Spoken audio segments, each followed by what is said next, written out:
भारत का इतिहास कितना अद्भुत व विशाल है ये तो हम सभी जानते हैं, पर भारतीय इतिहास के कुछ पन्ने ऐसे भी हैं जिनसे लोग आज भी अनजान हैं। इतिहास के उन्हीं पन्नों में से एक है अखंड भारत की कहानी, जो लगभग 2500 साल पुरानी है।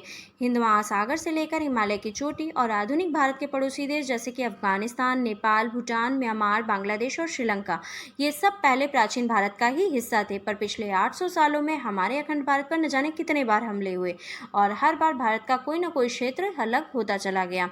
अखंड भारत के समय हमारे भारत का कुल क्षेत्रफल 83 लाख वर्ग किलोमीटर था, जो कि आज सिर्फ 33 लाख वर्ग किलोमीटर ही रह गया। हेलो एवरीवन, मैं आकृति अग्रवाल आज आपके सामने एक नया वीडियो लेकर उपस्थित हूँ। आज के वीडियो में हम बात करेंगे भारत में कैसे मुगल वंश की स्थापना हुई, वे कौन से राजा थे जिन्होंने भारत में 300 सालों तक चलने वाले मुगल वंश को स्थापित करने की ओर पहला कदम बढ़ाया, और उसके साथ ही जानेंगे भारत में मुगलों से पहले कौन से शासक शासन किया करते थे। तो चलिए बिना देर के वीडियो को शुरू करते हैं और जानते हैं भारत में मुगलों से पहले कौन से राजा राज्य करते थे। लेकिन उससे पहले भारतीय इतिहास के कुछ ऐसे अनोखे पन्ने को खोलने की कोशिश करते हैं जब हमारा प्यारा भारत सोने की चिड़िया हुआ करता था। उस समय लगभग 2500 वर्ष पूर्व अखंड भारत के सबसे पहले और सबसे बड़े हिंदू राजा थे मौर्य वंश के संस्थापक चंद्रगुप्त मौर्य, जिन्होंने अपने गुरु चाणक्य की मदद से पूरे भारत को एकजुट करने का प्रयास किया। उनके बाद 1500 सालों तक अनेक हिंदू राजा हुए जिन्होंने भारत पर राज्य किया, जैसे कि बिंदुसार जो कि चंद्रगुप्त के बेटे थे, और फिर बिंदुसार के बेटे अशोका, और अशोका के बाद बहुत से हिंदू राजा हुए जिन्होंने हमारे देश को एकजुट बनाए रखा। और एक के बाद एक अनेकों हिंदू राजा के बाद हमारे आखिरी हिंदू राजा हुए पृथ्वीराज चौहान, जो महज 13 वर्ष की उम्र में ही अजमेर और दिल्ली की गद्दी पर बैठे और सन 1150 तक राजा बने रहे। इसके बाद मुसलमानों की नज़र हमारे भारत पर पड़ी और मुस्लिम पक्ष का पहला राजा मोहम्मद गौरी भारत में आया। गौरी ने 16 बार पृथ्वीराज चौहान को ललकारा, लेकिन हर बार वह हारता चला गया और अंततः राजा जयचंद से उसने हाथ मिलाकर 17वीं बार धोखे से पृथ्वीराज चौहान को मरवा डाला। बस इसके बाद भारत में कोई भी हिंदू राजा नहीं हुए। उस समय मुसलमानों की लगातार 5 वंशों ने भारत पर राज्य किया। पहला वंश था गोरिड वंश, जो कि सन 1150 से 1215 तक चला, जिसके राजा मोहम्मद गौरी ने हिंदुओं के आखिरी राजा पृथ्वीराज चौहान को मरवाया था। फिर दूसरा मुस्लिम वंश आया खिलजी वंश, जो कि सन 1290 से 1320 तक चला, जिसके राजा थे अलाउद्दीन खिलजी।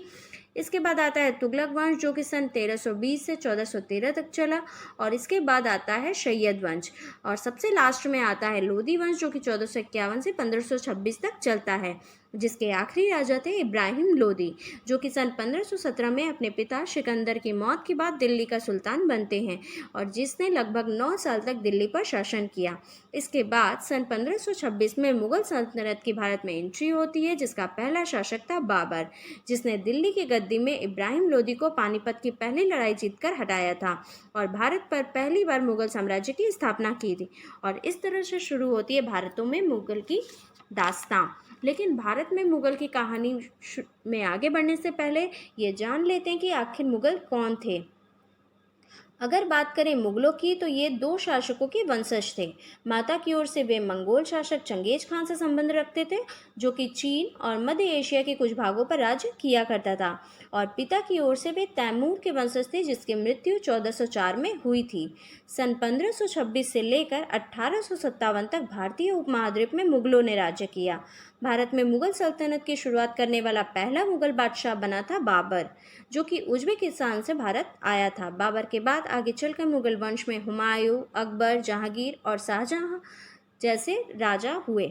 इसके बाद हम जानते हैं इन बादशाहों के बारे में कुछ महत्वपूर्ण जानकारियां डिटेल में।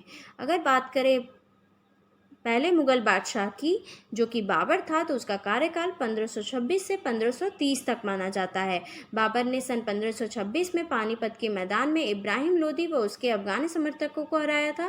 1527 में खंडवा में राणा सांगा और उनके समर्थकों को, और इसके बाद बाबर ने 1528 में चंदेरी में राजपूत को हराया और अपनी मृत्यु से पहले दिल्ली और आगरा में मुगलों का नियंत्रण स्थापित किया।